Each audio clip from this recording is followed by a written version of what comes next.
The Good Old Grateful Deadcast, the official podcast of the Grateful Dead.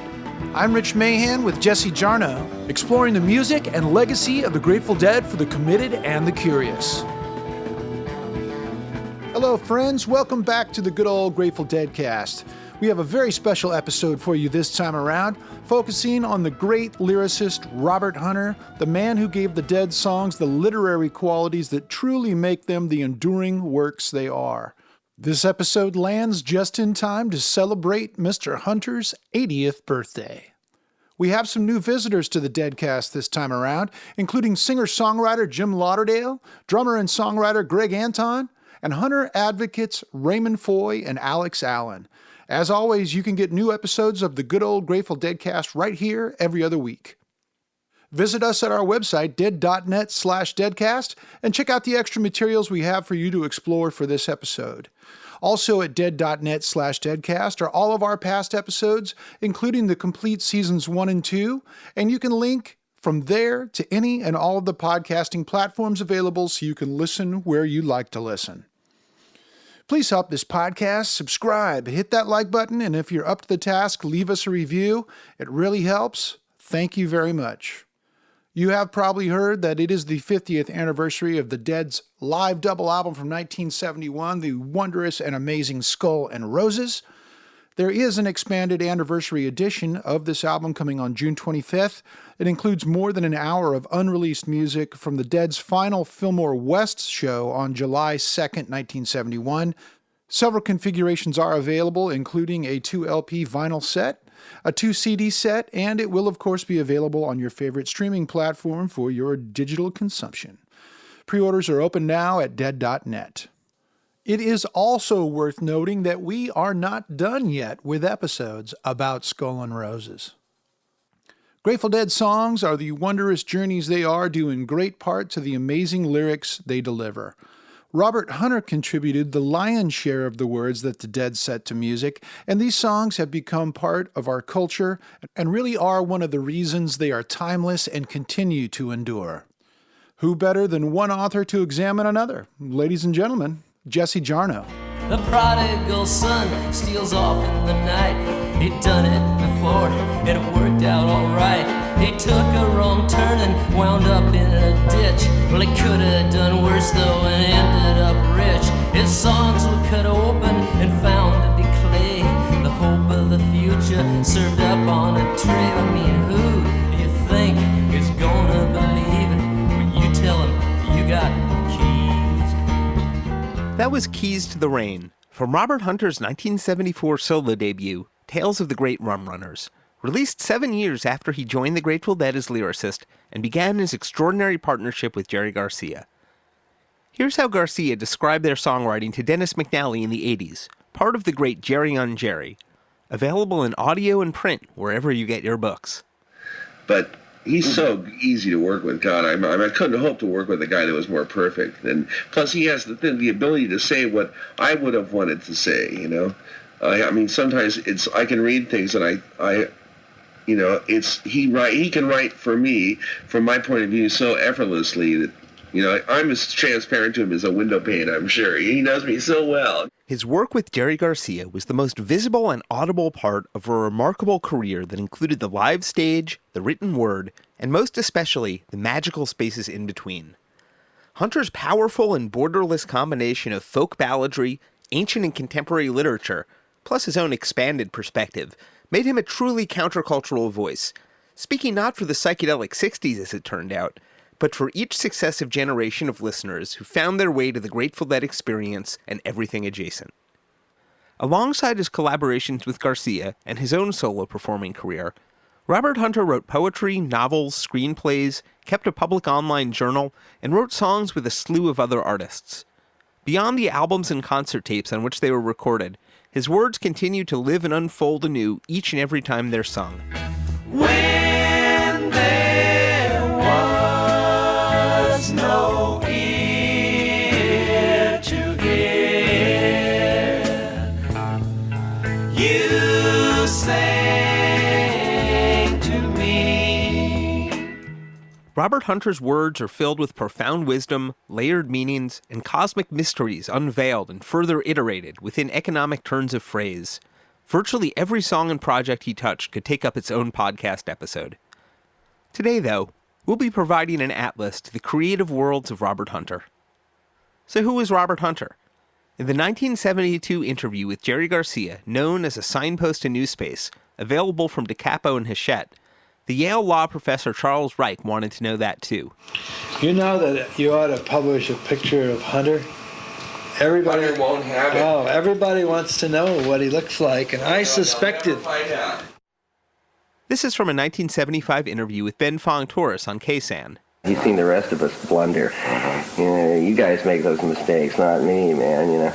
I want to be able to go into some place and not have anybody know who I am. And I can dig it, you know. I mean, he's real paranoid about it for sure. He doesn't want it, you know.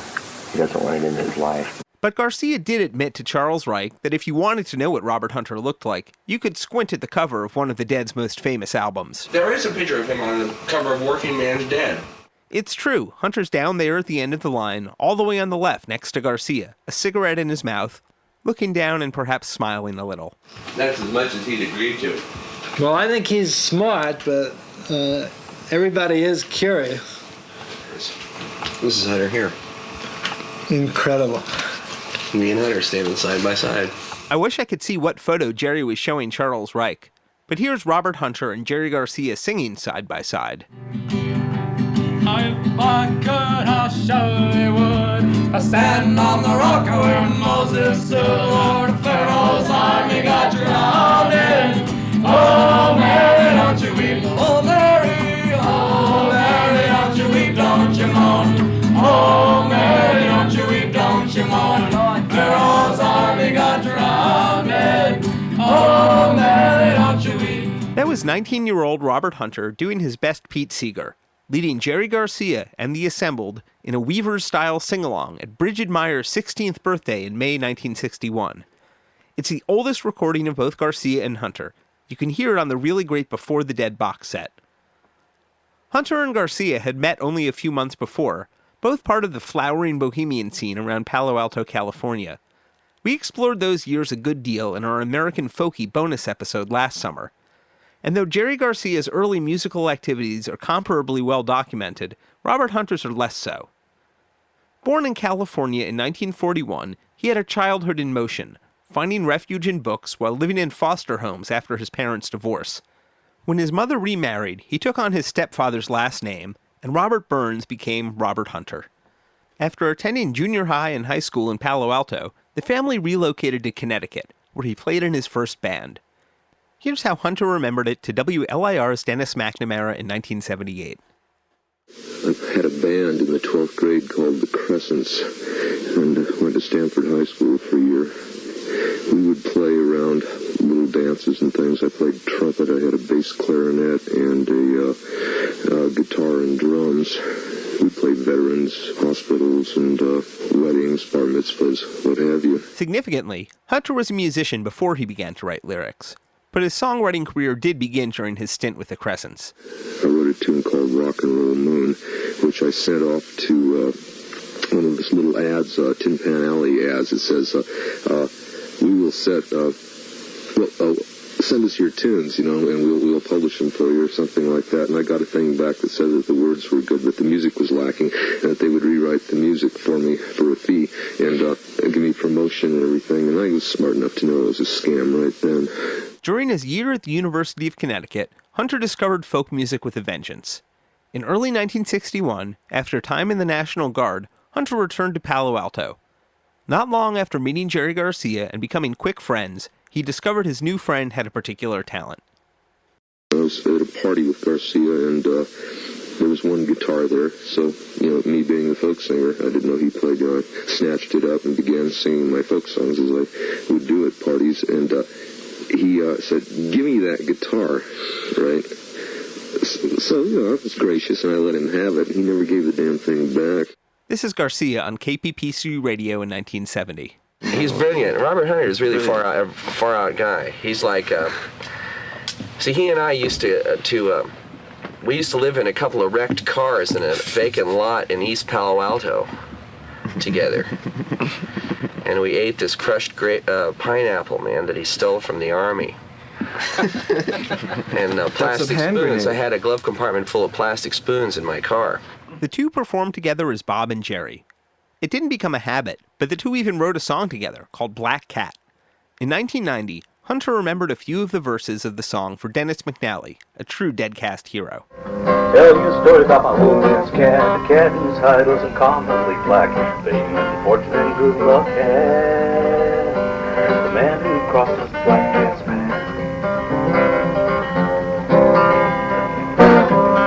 Old man's cat went out one night, the moon and stars were shining bright. Across the path along his way, the man whose president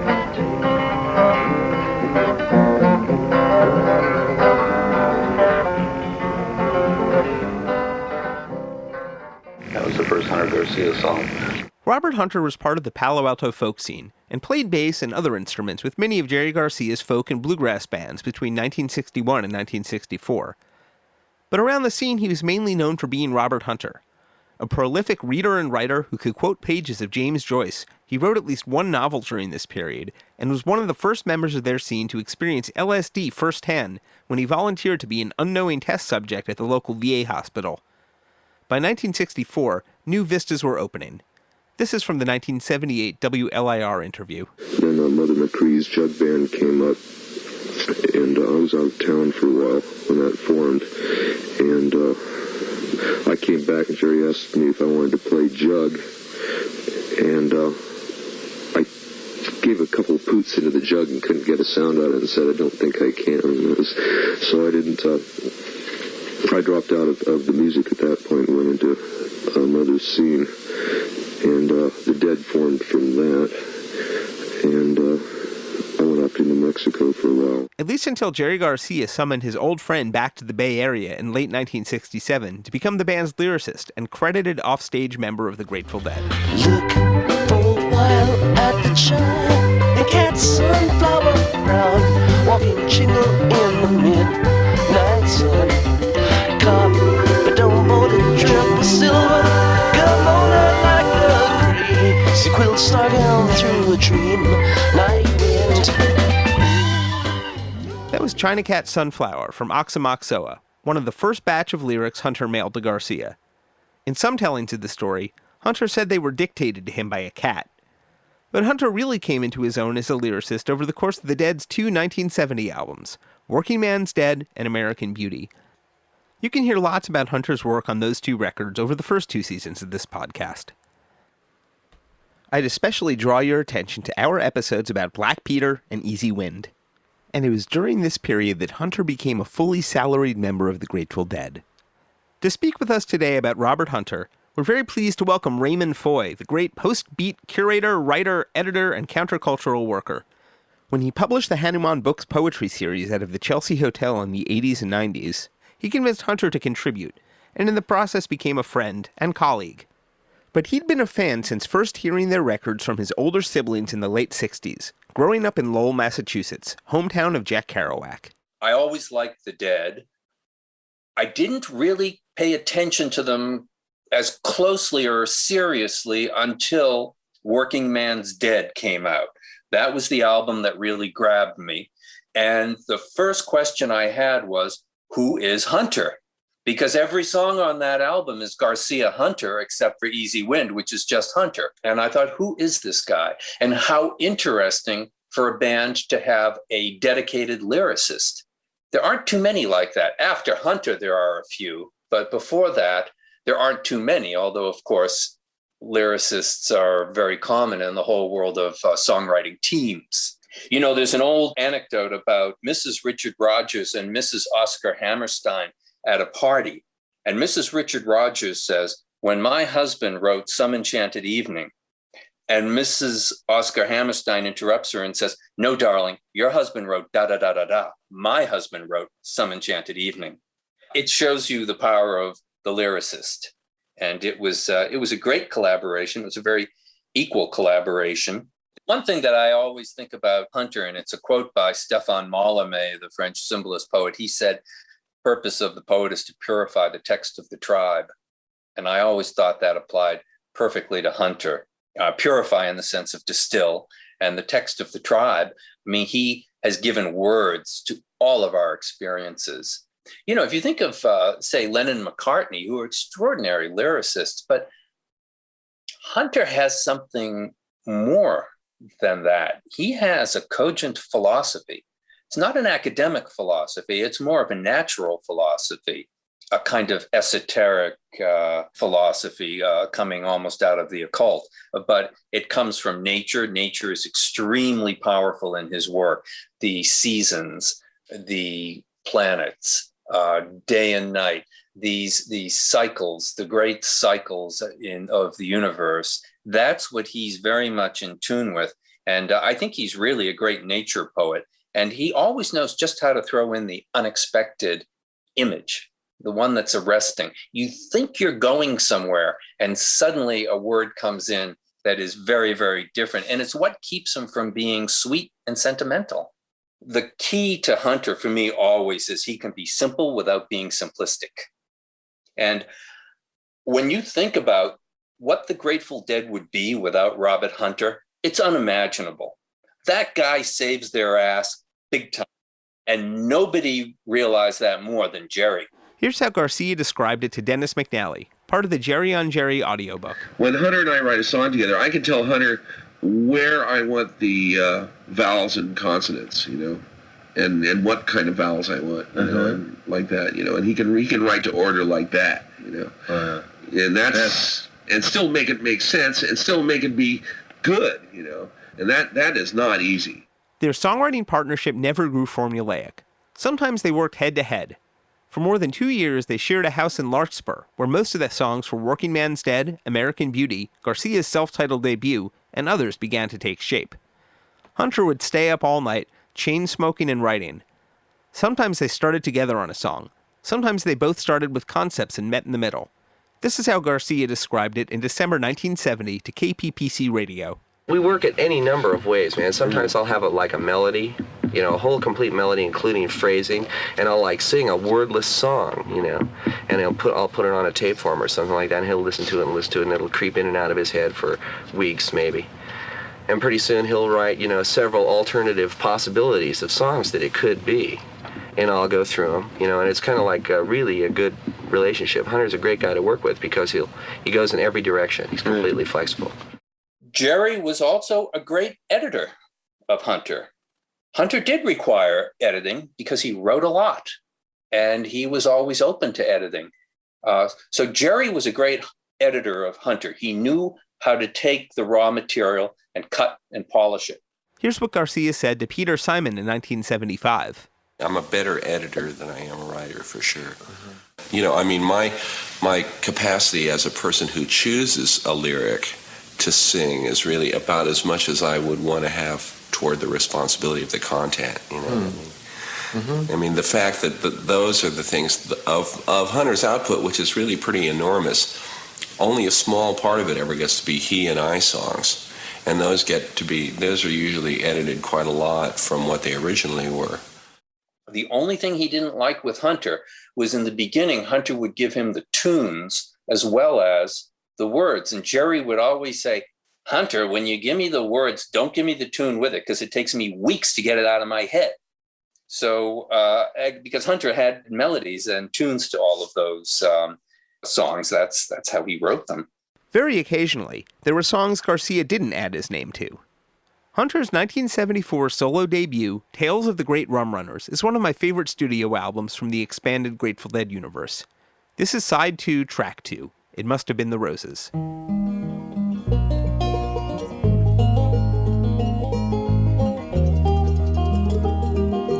Annie laid her head down in the roses. She had ribbons, ribbons, ribbons in her long brown hair. I don't know, it must have been the roses. All I know, I could not leave her there. I like Rum Runners. It's got Must Have Been the Roses on it, which remains just about the favorite thing I've written. Tales of the Great Rum Runners was a Dead family production all the way around. recorded at Mickey Hart's barn with contributions from Hart, Garcia, and many members of the Dead World. Last year, on a special bonus episode, we spoke to Mickey about different projects recorded at his barn studio in Novato. We made the Hunter records, too. I was producer of the Tales of the Great Rum Runners was the first one, and I think the second one was Tiger Rose, if I recall. And so me and Jerry did both of them there at the studio with Hunter. Those were good days. They were sweet, Jerry and Bob working together and having fun and, and doing Bob's music. Hunter had just a charming musical sensibility. He wasn't really a musician per se, he wasn't like a great player. He played he played great pipes, Scottish pipes. He played really well, but he made do, and it was just a wonderful time. I don't know how long it took us to make that. It seems like it was really quick. But, they were great records, and I just loved Hunter's versions of songs. Donna Jean Godchaux sang on It Must Have Been the Roses too. I don't know, maybe it was the roses. All I know was I could not leave her there. Oh,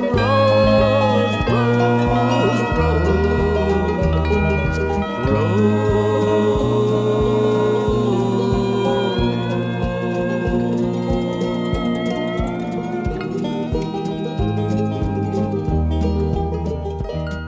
It Must Have Been the Roses I had thought of as my signature tune, and old Jerry decided he wanted to do it, and I was not too happy about it because I had recorded it already, because I knew what a monster he is, that song would no longer be identified with me once he did it. So I almost think it was a Dead tune than I do now. I don't know, maybe it was the roses. All I know, I couldn't leave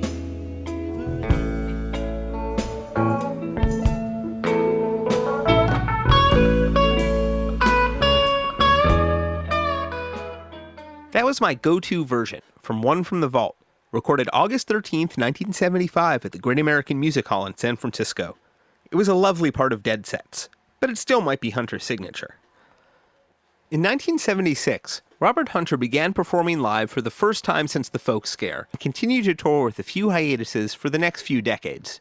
In the beginning, he toured with bands, including Roadhog, Keith and Donna Jean Godchaux's Heart of Gold band, Hunter's own band Comfort, as a duo with a bassist, but mostly by himself.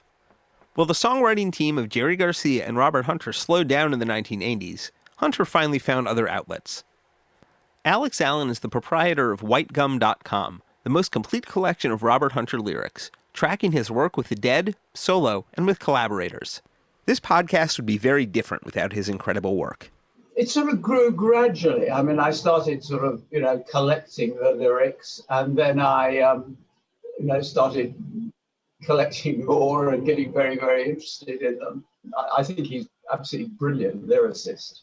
I thought Hunter had an incredible way where the rhymes are really apt, but they're not the sort of hackneyed sort of, everybody writes something rhymes with something. They're always sort of interesting twists, and they seem very natural. They don't seem, he never seemed to write, oh God, I've written this line, what rhymes with that? Can I write another line? It never felt like that. Hunter's solo music in the late 1970s and 80s never lacked for ambition, releasing the album-length works Amagamalin Street in 1984 and Flight of the Maria Helena, a musical narrative in 1985. He also found himself traveling far and wide in a mythical universe of his own creation. Inspiration move me brightly, light the song with sense and color, hold away despair. More than this I will not ask, faced with mysteries dark and vast. In 1980, Hunter released an expanded and maybe completed version of the Terrapin Station suite on the album Jack o' Roses. Terrapin Station, Terrapin.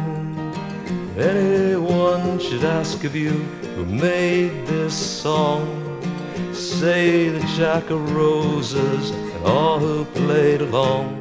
Terrapin, I thought that his full versions of it were amazing. I always thought it was rather sad that the Dead only did, a couple of parts of it. I thought, the rest of it, because, Hunter's full thing sort of turns the full circle and brings it back. During this period as well, Hunter also returned to the Eagle Mall, a collection of interconnected songs he wrote in the late 60s as a follow-up to Live Dead.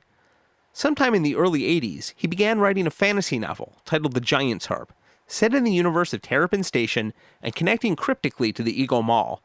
I tried to untangle it a while back. There's a link at dead.net/deadcast. It wasn't the only non-music writing Hunter did in the 80s.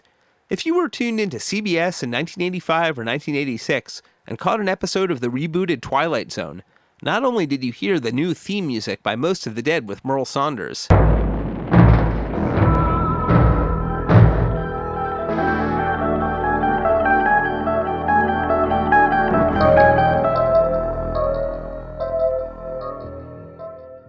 but there's a chance you may have caught a Twilight Zone episode penned by Robert Hunter. It's called The Devil's Alphabet. If you want to see it, you just gotta poke around. Or, search for those terms.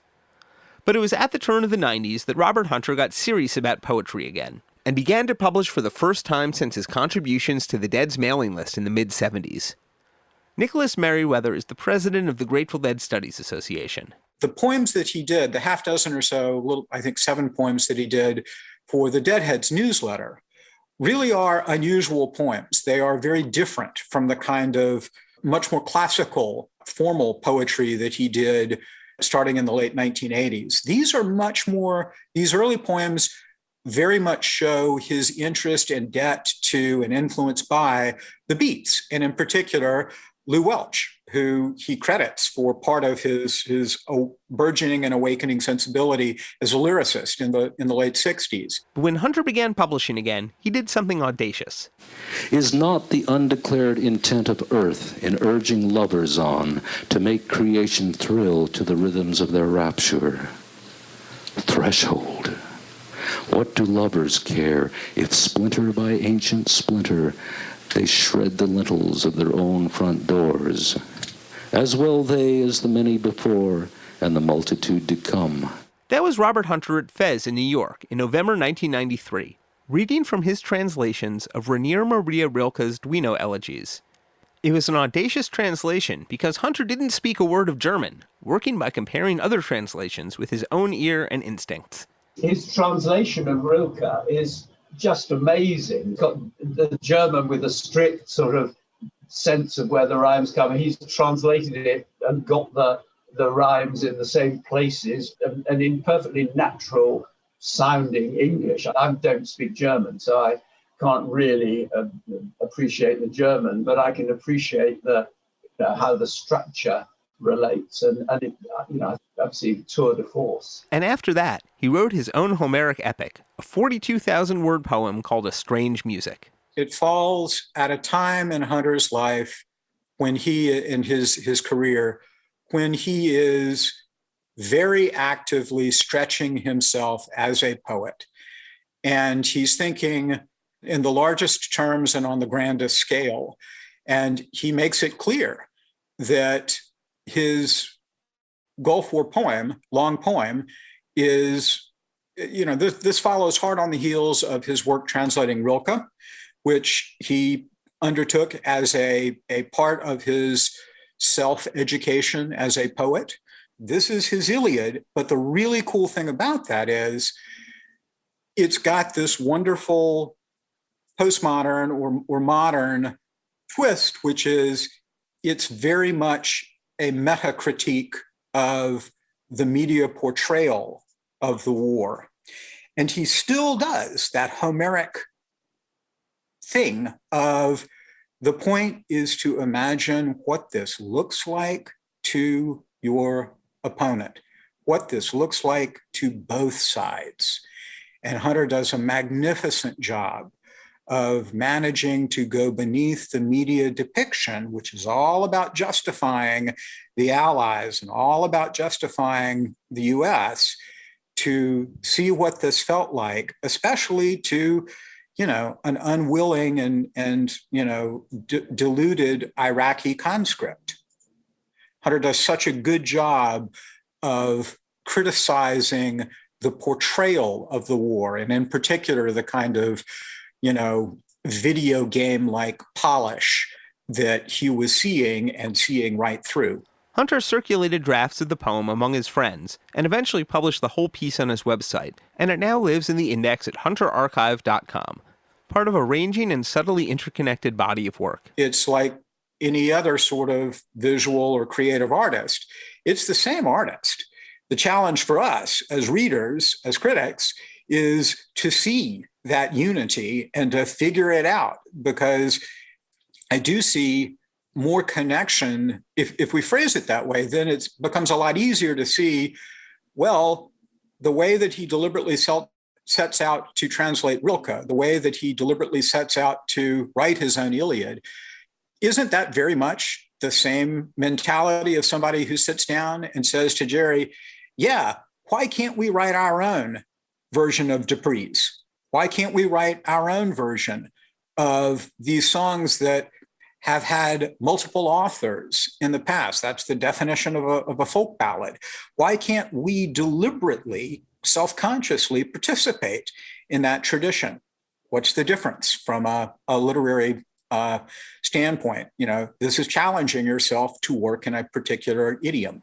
According to Hunter, the work that preceded his Rilke translation was his attempt to write a string quartet, which evolved into the song Serafina Magdalena. Never recorded in a studio, this version from June 20th, 2004 at Red Rocks was posted on Hunter's website. Serafina Magdalena, throw the potter's clay upon the wheel. Sit back, light up a cigarette, gaze through the kitchen window, down the lane and far away. Sunlight falls over garden walls, sunlight rings in the long empty hall. Hunter began publishing his poetry, putting out 3 collections in the 90s, Night Cadre in 1991, Sentinel in 1993, and Glass Lunch in 1997. In 1993 as well, Rykodisc put out a CD titled Sentinel, containing readings from the first 2 books. This is from Rainwater Sea. Excellent for late-night mixes. Humanity without allegory, man his own metaphor, a quality transparent as heaven at apogee, revolving in silence over a broadleaf tree where rainwater rivers run side alongside down to a rainwater sea. In the early 1990s, Raymond Foye became friends with Hunter. Like Jerry Garcia, he discovered that Hunter worked well with specific assignments. I had this small press with Francesco Clemente called Hanuman Books, and it published a number of different kinds of literature. There were beat writers. We published Ginsberg, Kerouac, Burroughs, Huncke. There were young writers on the Lower East Side like Cookie Mueller, Eileen Miles, David Trinidad, Amy Gersler. There were writings by artists, de Kooning, Max Beckman. And then there were these kind of outliers. And I very much wanted a book by Robert Hunter. I wanted a book by Patti Smith, and I wanted a book by Robert Hunter. And I got in touch with Hunter. I sent him a couple of books that I had edited for Black Sparrow Press of John Wiener's. He was a big John Wiener's fan, and he invited me to visit him at his house out in Mill Valley. So I went to see him, drove up the hill, went into the house, actually went into his writing studio. And when I walked in the door, there was a floor-to-ceiling bookcase that extended the entire wall. And it started with A, with A.R. Ammons and Artaud, and it went to Z with Louis Zukofsky. And it was a kind of exact replica of my bookshelf. There was John Wiener's, there was Bob Kaufman, Diane DePrima, Robert Creeley, Ginsberg. And I realized this guy was a great lover of poetry. So we had that connection right off. I always made a point of not getting into the Grateful Dead with him. The basis of our relationship was literary, was poetry. And I asked him if he would contribute a manuscript to the series. And he said yes, and he sent me a manuscript. And I didn't like it because it was about the Iraq War, the first Iraq War, which had just broken out. And I didn't want to publish something that was timely and political. It was just a preference I had, and I told him that, and he sent me another manuscript. And the next manuscript just didn't fit the format. I felt it was a little bit overwritten, and it just, it was a particular format in that it was a miniature format. It was about 2 inches by 3.5 inches. It was a small book. And I said to him, this really isn't for me either, Hunter. Now, later on, I realized, rejecting 2 manuscripts from an author, a lot of authors I know wouldn't accept that, wouldn't go along. They just say, screw you, I'm out of here. Didn't bother Hunter in the least. He was absolutely fine. He said, well, what do you want? And I said, well, set your typewriter carriage at 31 characters to the line and give me 11 lines to a page and write in that format. And he said, great. He said, I'm like a carpenter. If you tell me you want the table to be 40 inches high, you get it 40 inches high. If it's too long and you want 6 inches cut off, I cut 6 inches off. He was a real craftsman. So he handed in a manuscript called Idiot's Delight, which was absolutely thrilling. All roads lead to the tabletop, the long board of locking leaves, altar of appetite. Vital as it may sometimes seem to distinguish crepe from flapjacks, remember, a menu is not a map. Feed rather upon glass fruit, upon the shine, the shadow or tint of the glittering pear, gloss of the mineral grape, flesh tone of amethyst apple with pits of pearl. That's from the 1993 reading Raymond organized at Fez in New York, broadcast on WFMU, the station where I've hosted a show for the past decade and change. Thanks to Music Faucet host Nick Hill, engineer Irene Trudell, and board hopping back in East Orange, my buddy and late station dead freak Frank O'Toole. If it is our lot to be ill, let us be ill with appetite, ill to the blue heart of God from the gash between ourselves and eternity. A place with numerous roses is not the place to speak of roses. Here alone in barren soil of sand and thorn do they ghost into flawlessness without distraction of perfume. Nick Meriwether is a fan. The Hanuman is just a delightful one-shot, but it's radically different. That one, I think, that's the wonderful exception to what I said in the first part of our conversation, which is that one I do think owes much more to a beat sensibility. It's beat, but it's also imagist. I mean, there's as much Charles Olson, I think, in there as there is Kerouac or anything else. It's actually one of my favorite books out of all the 50 books in the Hanuman series. It's definitely one of my handful of my favorite books. And along with Patti Smith's Wool Gathering, I think it's the only one that was specifically written for the format for the series. Idiot's Delight is about gluttony, desire. It's about that Blakean proverb, the road of excess leads to the palace of wisdom. You never know what is enough until you know what is more than enough. It's about consumption, taking habitual greed, taking more than your share, but it does arrive in a place of real wisdom. And the imagery behind it, the origin of the imagery comes out of the painter Bruegel, Peter Bruegel, the elder. If you look at Bruegel's paintings, many art historians have pointed out that what he's illustrating are proverbs, adages, folk tales. They are literal visual illustrations of folk proverbs. I've always thought that one of the great strengths of Hunter is his mastery of the folk tradition. Care little who walks them. What of it? All seasons are spring in some clime. Not all water is blue, but song bursts free of polarity, and the one can indeed become the many. An eagle circles the ceiling of this small room, and her wings whisper as she brushes the four corners in a single sweep. My cup is unclouded. I drink.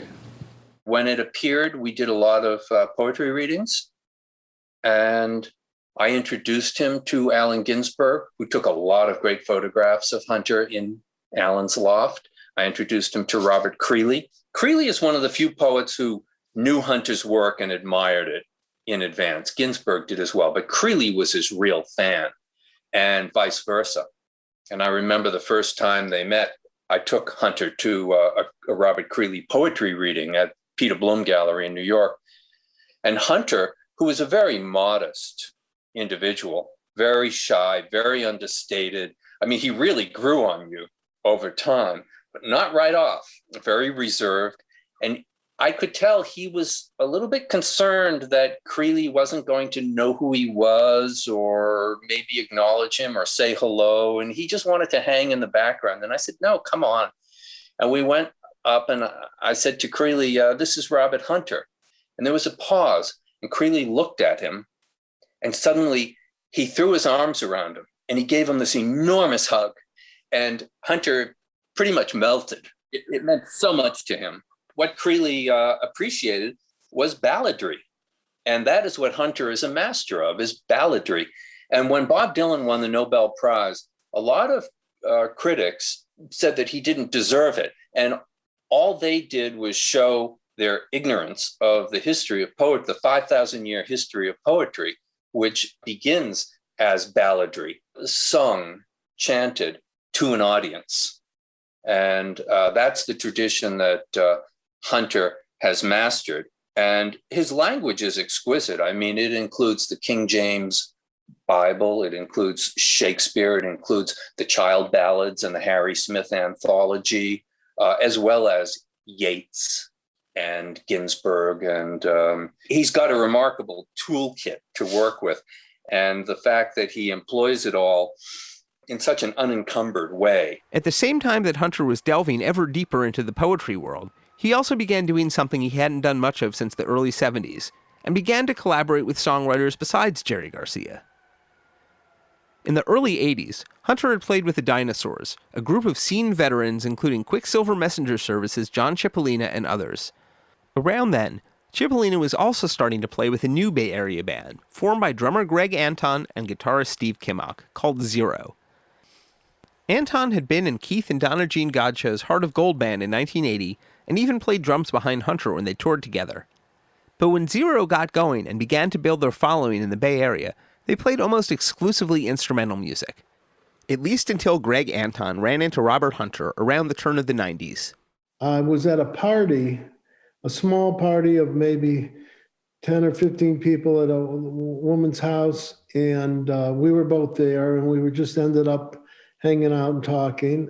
And he said to me, you know, that band Zero's, you know, a really cool band, and you can go on being a favorite of all the Bay Area musicians, or you can get some songs and maybe, you know, break out further. And so I said, you got any? And he says, yeah, do you? And we had just recorded a instrumental Zero record, and I gave it to, I had one with me. I had just gotten it days before that, and I gave it to him. I said, see if anything strikes your fancy. And he wrote lyrics to one of our instrumental songs. That first song, I said, check out this one song that I think would be good for singing if we had some lyrics. Memories differ, but Zero tapes seem to indicate that their first collaboration was the song Home on the Range. But their body of work grew quickly from there, and Zero even recruited a new vocalist, Judge Murphy. Too long in this condition and sense enough to know the sooner I get out of here, the smoother things will go. Don't know what holds me, I sure ain't like it, girl. Gotta get back on the range to say what I deserve. I wanna home on the range where the buffalo roam and the lawrence range. It kind of clicked with the two of us. And then I started writing songs with him. I would almost always give him the music, and he would give me the lyrics, and then we would get together.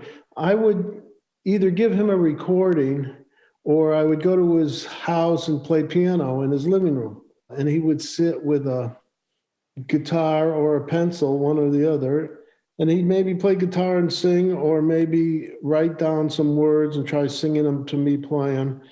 And that's how we did most of it. Once in a while, a few songs, he would say, hey, I got an idea, and he'd give me the words. And that was more difficult for me, to write music to words rather than just write music. I'm a pretty basic piano player, so that's how the process got going. He mentioned that he liked going down to the inception of the thing, that the Grateful Dead were already well established and doing their thing, and it was fun to write with something new. He really liked the band. He trusted me with his lyrics, and so I could pick and choose and move things around and maybe take lines from one verse and combine it with lines from another verse or something. He would allow me to do that, but he would not want any additional words because he was very particular about his words. Having a new songwriting partner also gave Robert Hunter some new freedoms, which he employed on occasion. He intentionally, I think, with the Grateful Dead, remained apolitical. And from the stuff that I've read about Garcia and talked to him about a little bit, they felt that the current political scene in America, whatever it was at any given time, was transitory, where their music was more enduring. And so they didn't want to get hung up on today's politics, whichever day's politics. Greg was the recipient of a few sets of lyrics that fell outside this usual rule. Last year, Greg released one of them, called American Spring. I'm a very slow songwriter, so I would work months on chord changes and melody to try to develop something. Anyways, I worked real hard on this one thing. It's got a lot of changes in it, chord changes, and I brought it over to him. I don't know if I recorded or played it for him, one or the other. And he said, damn, he says, I wrote this song already. And now you wrote the music for it. I got, and then he said to me, and he was a very modest guy about his own work. And he said, this is one of the best songs I ever wrote. And he said, I started it with Garcia, and then Garcia died, and now you wrote music to it, so here you go. And it's a really powerful song. American Spring of thee I sing, of all the hopeless hopes you bring. Stars and bones twined in your hair, electric music in your snare. Later this year, Zero will issue some live tapes recorded at the Great American Music Hall in San Francisco in 1992 when Hunter introduced the band. Keep your ears out. Here's a little taste. Thank you, Greg. Long ago, in a galaxy far away, a civilization sent out a radio signal hoping to detect signs of intelligent life in the universe. We have received that signal and are ready to respond through the only coherent language civilization has developed specifically for transmission across the vastness of interstellar space. Rock and roll. Ladies and gentlemen, adjust your headsets and clear the channels for the first contact between intergalactic cultures. 5, 4, 3, 2, 1, 0.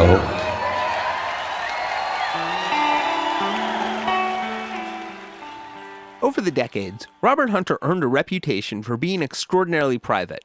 And it's not untrue, as Raymond Foye remembers. Yes. Well, he was very old-fashioned, and he believed in that almost extinct quality right now, which is privacy. He was a very private person, and he valued his privacy because that's the place where he did his work. But at a time when the Grateful Dead were the biggest touring band in the United States, Hunter became more accessible and visible than ever in the 1990s. there were a lot of poetry readings that he would give where you could tell that somebody had hitchhiked across the country with a small backpack and a deck of tarot cards and, you know, their illustrated journal, and they just had to speak to him. And he was always so kind and gentle and made time for people. In 1996, the year after Jerry Garcia died and the Grateful Dead officially dissolved, Robert Hunter launched his own webpage through the Dead's official site, and for a time even served as webmaster for the entirety of DeadNet, moderating the DeadNet Central Board. For years, on and off, between 1996 and early 2008, he posted regular journal entries. He posted the entirety of manuscripts, including his Terrapin Station-related novel The Giant's Harp, as well as his epic poem, A Strange Music, plus vignettes, correspondences, small screenplays, and regular editions of his open mailbag, often publishing his email address directly. It was a different era of online communications for sure, but you could just, email Robert Hunter. And Robert Hunter was a fan of email. In fact, he wrote a book of surreal and sometimes interconnected short stories titled Red Sky Fishing that he published exclusively by email to a group of friends. He included a cover letter. It read, "You may distribute the stories by email to those among your circle you think will enjoy them, and they may do the same. Such activity constitutes a new idea of publication. It's an experiment in the dark because there'll be no way to tell how well it succeeds or fails. Kindly include the following info in your cover letter if you distribute any or all of these stories by email." The collection of short stories called Red Sky Fishing is copyright 2007 by Robert Hunter. Limited publication by email is encouraged, but the author requests that none of the stories be published on the internet. Nicholas Meriwether read it. Bibliographers have this attitude. If something was actually set in type or reproduced and then made available for sale, even if it's only a half dozen or a dozen copies, that technically counts as publication. That is to make public. So I think Hunter's got a similarly sophisticated and elastic sense of, well, why can't I publish something via email? As long as you actually credit, and he goes one step further and says, I don't mind if you reproduce this. I don't mind if you continue to promulgate this, as long as you respect my copyright and don't edit my stuff. And that definitely says that he is viewing this as a publication. Red Sky Fishing, it is not a traditional novel, perhaps in the way that, we think of a unified, single, tightly written narrative where the individual chapters can't be excerpted and stand on their own. It's sort of like Sherwood Anderson's Winesburg, Ohio, or there are lots of examples in American literature where you can find collections of stories that work on a deeper level than as just separate stories. In the 90s and early 2000s, Hunter's circle of collaborators and conspirators seemed to be radiating further and further. Along with Zero, he contributed lyrics to projects by all of the surviving members of the Grateful Dead, which can be heard on recordings of The Other Ones, Phil Lesh and Friends, Mickey Hart's Ramu, Missing Man Formation, The Trichromes, and further.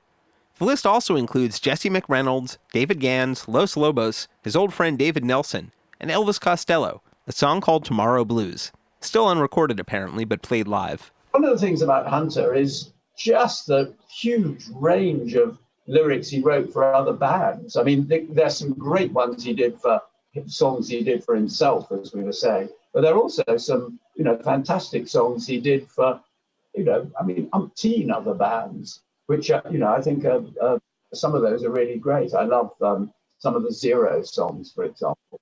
We'll have more with Alex in another Deadcast soon. At dead.net/Deadcast, we've posted links to his site, where I feel like I discover something new almost every single day.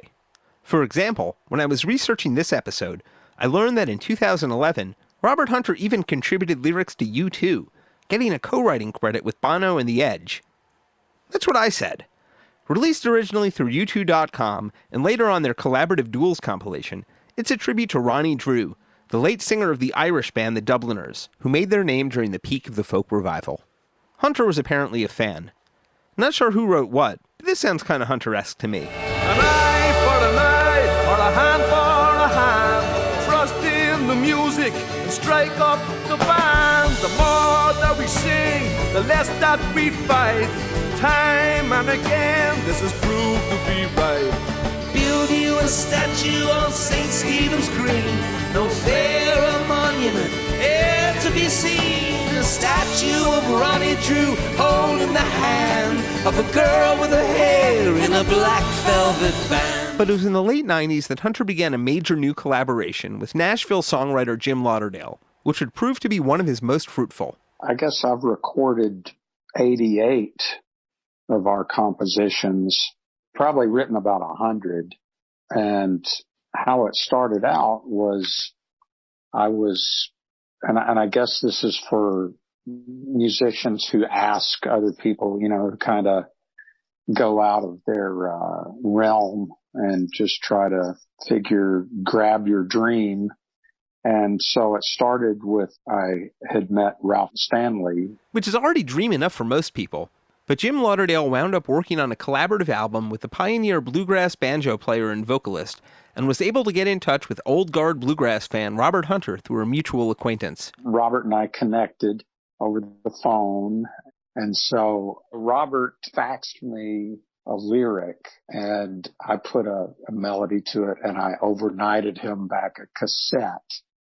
And he liked it, and then recommended another lyric that was off of the book Box of Rain. And he said that a melody hadn't been put to it before, and it just kind of came to him that might be good for something with Ralph. So I put a melody on I Will Wait for You. Blood red bird sing in the sky, sun is spinning, my oh my. Stuck up on this barren hill, pray for rain, it never will. I will tell you once again, in case you didn't hear before, you won't find a better ride, no one else will love you more. I will wait for you in the morning, I will wait for you in the dawn. I will wait for you, my darling, I will wait for you till I'm gone. With Jim Lauderdale, Robert Hunter found a new way to write to order, one that yielded perhaps the most new material since his early days working with Garcia. He came to Nashville and kind of did this pilgrimage for a few months. And I got him a place to stay at this place called the Spence Manor, which is down on 16th Street. It's this kind of apartment. It used to be a hotel, but it's this office apartment building. It's got a guitar-shaped swimming pool. It's kind of towards the end of 16th Street. So anyway, Robert came to town, and I was on the road a fair amount, but I would go when I was in town, and we'd chat for a little while, and then I'd say, I've got a melody. And then I'd put it down on a cassette and leave him the cassette. When I come back, he'd have a lyric. Sometimes I'd go over and he'd go, here's a lyric. And I'd take that back with me. We had a real fast writing process. And so what happened was then he left after a few months, and I ended up making this record of 13 I guess we wrote about 33 songs during this visit. And it was mostly an acoustic record. And then I overdubbed. There were some people, Robert, when he was in town, went out and saw people. He was big Gillian Welch and Dave Rawlings, big fan of theirs. And so they're on the title track called Headed for the Hills. Headed for the hills, headed for the hills, I can hear them calling, headed for the hills.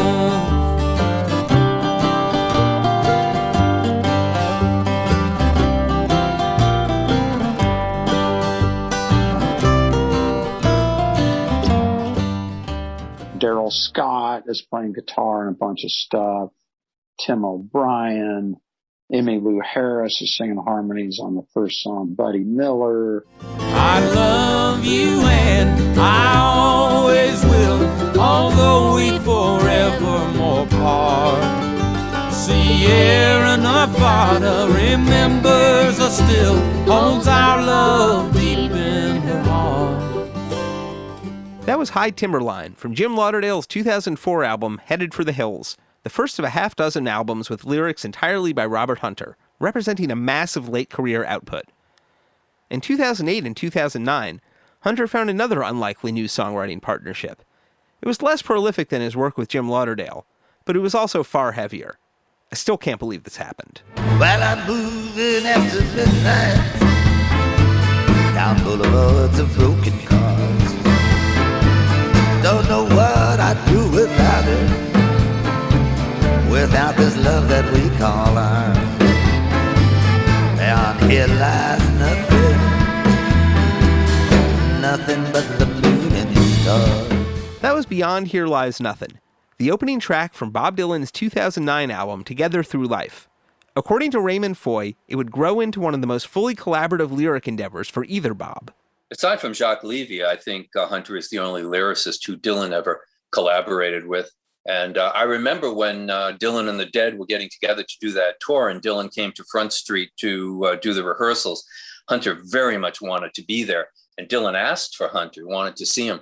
But the day they had set aside to meet, Hunter had some kind of driving infraction, and he had to appear in court. And if he didn't appear in court, he would have lost his license. And it was something he simply had to do. So he missed seeing Bob. So instead, he gave somebody a notebook with a bunch of lyrics in it to give to Bob. And Bob took the notebook, and he chose Silvio and Ugliest Girl in the World out of that and wrote the music to it. Here's Silvio from 1988's Down in the Groove, with Jerry Garcia, Bob Weir, and Brent Midland on background vocals. Silvio, silver and gold, won't buy back the beat of a heart grown cold. Silvio, I gotta go, find out something only dead men know.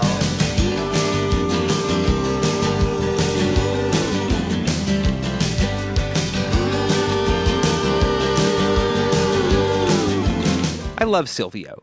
It became one of Bob Dylan's most played songs during the late 90s legs of the Never Ending Tour, and like with the Dead, it really transformed when played live, and I prefer these versions. Here's a little bit from the 1999 take in Tampa, released by BobDylan.com.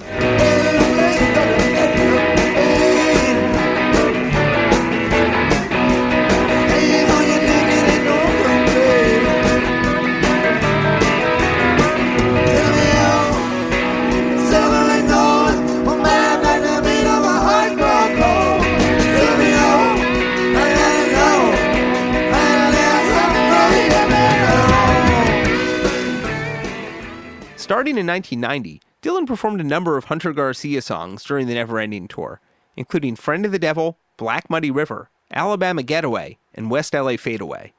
His friendship with Robert Hunter seemingly deepened. But it's Together Through Life, the Dylan album, that's the true collaboration. That was written with constant back and forth between Dylan and Hunter, not sitting next to each other. Mostly it was done by faxing back and forth. And you would be hard-pressed to know who wrote what. It's a true collaboration. So if you really want to see the Hunter-Dylan collaboration, you go to the album Together Through Life. I'm gonna pluck off your beard and blew it in your face. This time tomorrow, I'll be rolling in your place. I wouldn't change a thing, even if I could. You know what they say. They say it's all good. It's all good. Oh, yeah. That was It's All Good from 2009's Together Through Life. It carried over at least to the first song of 2012's Tempest, Duquesne Whistle. Can't you hear that Duquesne whistle blowing? Blowing like the sky's gonna blow apart. You're the only thing alive that keeps me going. You're like a time bomb in my heart. I can hear a sweet voice gently calling. Must be the mother of our Lord. And perhaps it carried even further than that. Hopefully the new Bob Dylan Center in Tulsa scans all those faxes before they fade. I know a few eyeballs that'd like to check them out. While Robert Hunter really leaned into new collaborations during his last working decades, To my ears, some of his most beautiful songs are totally solo compositions he debuted during his last decades of touring, but never recorded in a studio. Hunter was a fan of taping and posted links to free soundboard downloads of his performances. This is Into the Blue, recorded in 2004 at Red Rocks, opening for the Dead. Buttermilk sky, coal train and coffee, night train and joffy, sleep and by. Gravity's rainbow, sketches of Spain, rapping like bandits and feeling no pain. Do you remember? I know that you do, the way that's at you like a bolt from the blue. They're worth seeking out from a tape trader near you. In 2013, the Americana Music Honors and Awards presented Hunter with a Lifetime Achievement for Songwriting at the Raymond Auditorium in Nashville, with an introduction by Jim Lauderdale. There's a man whose roots run so deep that it's almost unfathomable. But there's a key: his words. His words have so much meaning that they give new meaning to the word meaning. Though Hunter was inducted into the Rock and Roll Hall of Fame along with the Grateful Dead in 1994, neither he nor Jerry Garcia showed up for the ceremony. Hunter spoke a few words here, though, and, as always, he picked carefully. In this digital world, where songwriter credits have largely disappeared along with royalties, I accept this award in the name of those who labor in anonymity in the song mines, hoping against hope for the hit that so rarely comes, the one that pays the rent and feeds the kids if actual recognition is hardly to be expected. I accept it in the name of those who pursue this uncertain occupation for the sake of the song itself. In Hunter's lyrics, you get stories, you get characters, and you get a code of ethics and behavior, because the Deadheads are a bunch of young people and they're all suddenly out there on their own for the first time. And it's like the Graham Nash line, you who are on the road must have a code that you can live by. That's what he provided. It was a kind of code of behavior, very unifying effect that his words had, and we're lucky to have had them in our heads all these years. It's extraordinary achievement. Hunter's last appearance was at his induction into the Songwriters Hall of Fame in 2015. A song cannot emerge in any time but its own, the time it helps create. A tune contains its unique place in eternity, just as the specific time contains the tune, allowing the past to sketch the outlines of the future. It can take a lifetime to grasp that, or an instant, whichever is longer. Robert Hunter passed away in September 2019, a visionary songwriter whose visions will keep coming anew over and over, each time they're sung. Thanks, Bob. And one last bit from the Stone Sunday Rap with Charles Reich, available in the book A Signpost to New Space from Da Capo Hachette. I wish I could see which photo of the Dead Jerry is pointing at. He's got a poster of this at home, and he's got little talkie balloons coming out of all our heads. And he's got little expressions, for each one of us that are absolutely perfect, man, They're just perfect. But the rest of what I have to say is best conveyed in a Garcia melody. You choose to lead must follow, but if you fall alone. If you should stand, then who's to guide you? If I knew the way, I would take you home. It's worth looking up Jim Lauderdale's introduction of Robert Hunter at the 2013 Americana Music Awards, where Robert wins the Lifetime Achievement Award. It's a moving speech. I love asking musicians about their songwriting process and learning how they go about constructing songs. There are so many ways to get that job done, and I always find it fascinating hearing from musical heroes as they pull back the curtain and show their processes. Take care, friends. We'll see you next episode. Executive producers for the Good Old Grateful Deadcast, Mark Pincus and Doran Tyson. produced for Rhino Entertainment by Rich Mahan Productions and Jesse Jarno. Special thanks to David Lemieux. All rights reserved.